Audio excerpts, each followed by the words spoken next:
Türkmenistanyň Mary welaýatynda büdjet işgärleri, ýokary okuw jaýlarynyň studentleri, mekdep okuwçylary, çagalar, baglarynyň çagalary we ýaşulular ýurduň döwlet telekanallaryna surata almak üçin geçirilen garaşsyzlyk baýramy mynasybetli dabaralara gatnaşmaga mejbur edilýär. Türkmen häkimetleriniň 27 sentýabrda bellenýän garaşsyzlyk baýramyna görýän resmi taýýarlyklarynyň çäginde Aşgabatyň mekdep molimleri we okuwçylary okuw sagatlarynda köpçülikliň çärelere gatnaşdyrylýar. Şu günler Mary welaýatynda garaşsyzlyk mynasybetli günde çäreler geçirilýär. Türkmen telewizionýasy bu çäreleri garaşsyzlyk gününde görkezmek üçin surata düşürýär. Marynyň Türkmengala etrawynyň Zähmet Daýhan birleşiginde kerwen ýolu atly çäre geçirildi. Ol ýerde 3 günläp çäre dowam etdi. Bu çäre büdjet işgärleri, çagalar, baglarynyň, mekdepleriň çagalary, medeniýet işgärleri, molimler gatnaşdyryldy diýip howpsuzlyk aladalar sebäpli gizlinlik şertine söhbetdeş olan marly habarçy 13 sentýabrda gurrun berdi. Onuň sözlerine görä bu çäre 3 gün tişenme, çärşenme, penşenme günleri dowam etdi. Bu çärede dürli dörejilik toporlary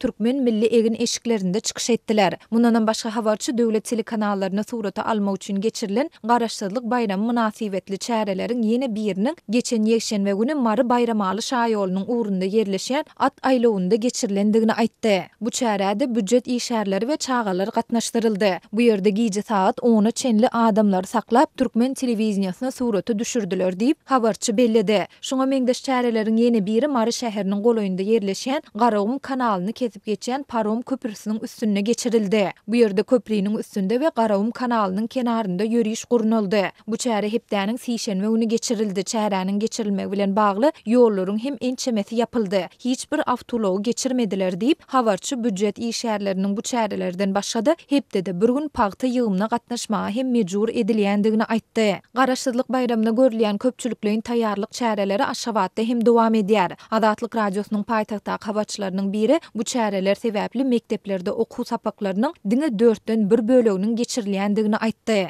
Okuw ýylynyň başlananyna eýäm 2 hepde boldy. Ýöne Aşgabatyň mekdeplerinde okuw ýylynyň başyndan bäri sapaklar dolu geçirilmeýär. Mekdep molimleri we okuwçylar adatça 1-2 sapakdan soňra köpçülikliň dürli şol sanda sport, teatr çärelerine uğrudylýar diýip howpsuzlyk aladalar sebäpli gizlinlik şertinde maglumat beren Aşgabatly habarçy 13 sentýabrda gurrun berdi. 27 sentýabrda bellenýän ýurduň garaşsyzlyk gününe resmi taýýarlyklar awgustyň ilkinji günlerinde başlanypdy.